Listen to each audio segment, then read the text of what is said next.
এক মিনিট দাঁড়ান, এটা আসল কিনা নকল তা জানার একটা উপায় আছে।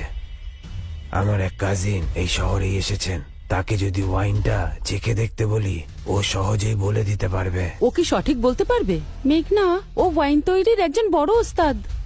ওরা যা তৈরি করে সবই দামি ওয়াইন, তাই ওকে বিশ্বাস করা যায়। হ্যাঁ, সত্যিটা জানার জন্যই তো এত লোক অপেক্ষা করছে। ডেভিড, উনি কি এখানেই আছেন? ওকে এক্ষুনি আসতে বলুন, এখনই ওকে টেস্ট করে বলতে বলুন। বলছি, তাহলে তাকে এখনই ডেকে পাঠালে হয় না? এক মিনিট, আমি ওকে ফোন করছি।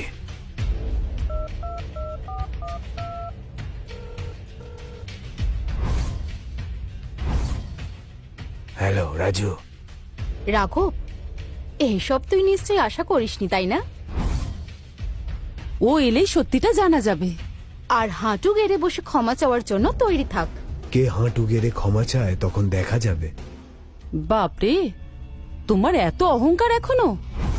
তোর কিন্তু এত অহংকার ভালো নয়। আমার তোমাদের সাথে কথা বলার কোনো ইচ্ছে নেই। তুমি তো নিজেই ধরা পড়ে গেলে। ভালো হয়েছে যে আমরা খাইনি, খেলে তো আমরা মরেই যেতাম। আর তাছাড়া বাবার কাছেও ক্ষমা চাওয়ার জন্য তৈরি থাক। একদম ঠিক বলেছিস তুই। পারলে বাবার কাছে ক্ষমা চেয়ে নাও। তুমি তো পুরো পরিবারটাকে মেরে ফেলতে চেয়েছিলে। আমার তো মনে হচ্ছে ও সম্পত্তি নেবার চেষ্টাতেই এসব করেছে। বাবার অপছন্দের মেয়ের সঙ্গে বিয়ে করলো, তাকেও ছেড়ে দিল।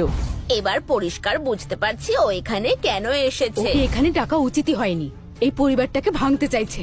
আমার তো মনে হয় ও এই পরিবারটাকে ভাঙার জন্য খুব চেষ্টা করছে। ও রাঘব, তাহলে এত বছর পর তুই প্রতিশোধ নিতে এসেছিস? না, বাবা ডেকেছিলেন, আমি তাই এসেছি।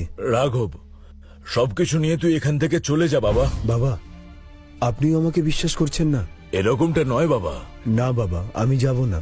এই দুজন যা করছে তার জন্য তাদের ক্ষমা চাইতে হবে, তারপর আমি যাব। সম্মান দিয়ে কথা বল। কার সাথে কথা বলছিস জানিস না? আরে বাবা, তুমি তো নিজের পরিবারকেই মেরে ফেলতে চেয়েছিলে।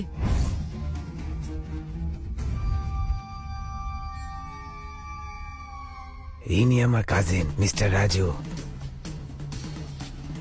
হাই। এইমাত্র আমার কাজিন বলল আপনার নাতি নাকি আপনাকে 1935 সালের খুব দামি একটা ওয়াইন উপহার দিয়েছে। আমি একটু দেখতে চাই। এই নিন, এই যে। ওয়াও, এটা কি আসল স্যার?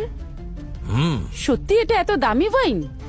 এরকম কভার, এরকম সিল আর বোতলের কন্ডিশন দেখে মনে হচ্ছে এই ওয়াইনটা পৃথিবীর সব থেকে দামি ওয়াইন। কি বলছেন, সত্যি?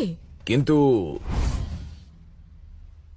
এখনকার প্রযুক্তিও কিন্তু অনেক বেশি অ্যাডভান্স।